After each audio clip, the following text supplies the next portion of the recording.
D'accord. Donc, bonjour à tous, Monsieur le Président. Donc, c'est un honneur pour nous d'être Monsieur le là ici, Président. à ce C'est un deuxième sommet, comme honneur vous avez pour pu le moi. constater hier. Et je tiens à donc, vous signifier l'amitié, surtout à cette étape actuelle, qui est très ardente entre les peuples burkinabés et le peuple russe.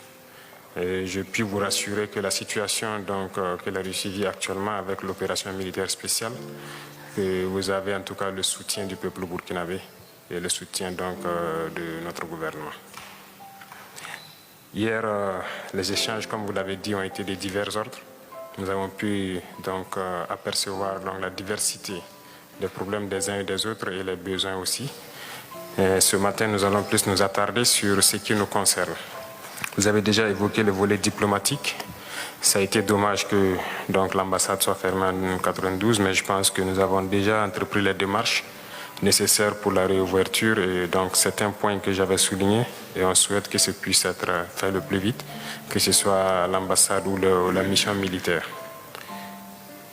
Actuellement, la sous-région est donc un peu mouvementée par tout ce que vous savez, donc le désir de changement des différents peuples. Voilà, nous ne dirons pas le désir de changement de partenaire, mais le désir de changement de la politique. Et ce qui amène donc forcément à tourner dos à nos partenaires traditionnels et à nous tourner vers les vrais amis que sont la Russie, qui nous ont soutenus depuis la période de décolonisation jusqu'à aujourd'hui. Dans ce sens, je pense que pendant le sommet, vous avez compris au Niger, il y a eu des événements qui ont poussé des militaires à prendre leurs responsabilités aussi. Nous suivons aussi l'actualité parce que ça nous affecte directement.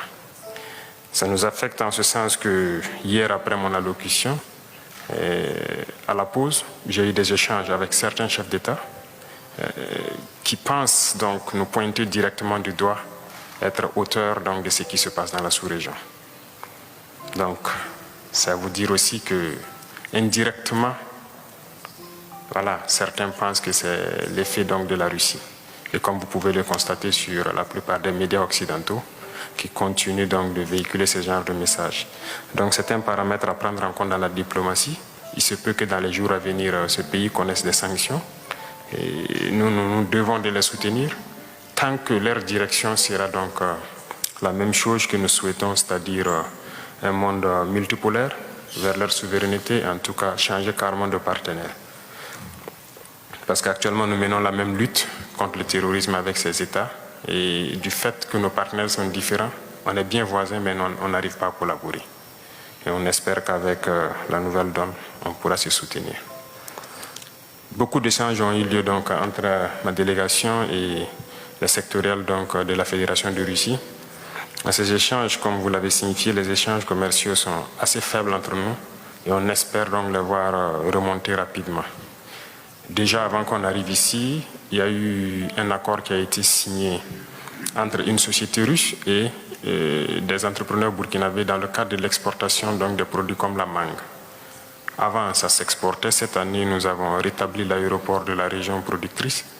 Et les mangues s'exportaient vers l'Allemagne et la Néerlande et tout, qui réexportaient vers la Russie ici. Donc nous avons jugé nécessaire d'établir ce pont aérien pour que la prochaine production, ça puisse se faire directement. Dans ce sens, nous pouvons aussi, à travers le commerce, signifier que nous avons une diversité quand même de produits qui pourraient intéresser la Russie.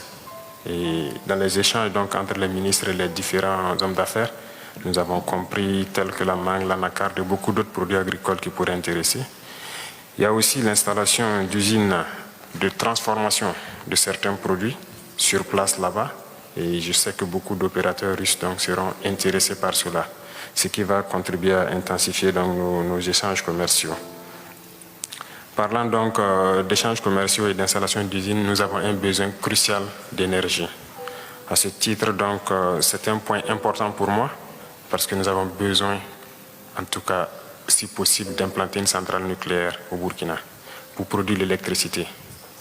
Notre position est assez stratégique parce que nous sommes au cœur de l'Afrique de l'Ouest et cette position fait que du fait du déficit d'énergie dans toute la sous-région, s'il y a un privé russe qui peut s'implanter au Burkina, il pourra vendre bien l'énergie donc à toute la sous-région. Et donc c'est un point très important pour nous et on souhaite que vous puissiez voir comment cela puisse se réaliser, en tout cas dans de brefs délais. Sur le volet donc de l'énergie, toujours, il y a eu des échanges dans le cadre donc des hydrocarbures et nous souhaitons en tout cas pouvoir réorienter en tout cas la majorité de nos importations à la Russie ici. Et il y a des entreprises avec qui on a pris contact, d'autres aussi ont souhaité donc avoir l'appui, en tout cas votre appui, pour pouvoir mieux tisser les liens, c'est tout ce qui concerne les produits pétroliers. Et nous sommes allés jusqu'à ajouter le bitume parce que nous avons beaucoup d'infrastructures routières surtout à construire. Donc on souhaite que vous puissiez appuyer donc le producteur pour qu'il puisse nous appuyer dans ce sens-là. En ce qui concerne l'agriculture, nous vous remercions déjà.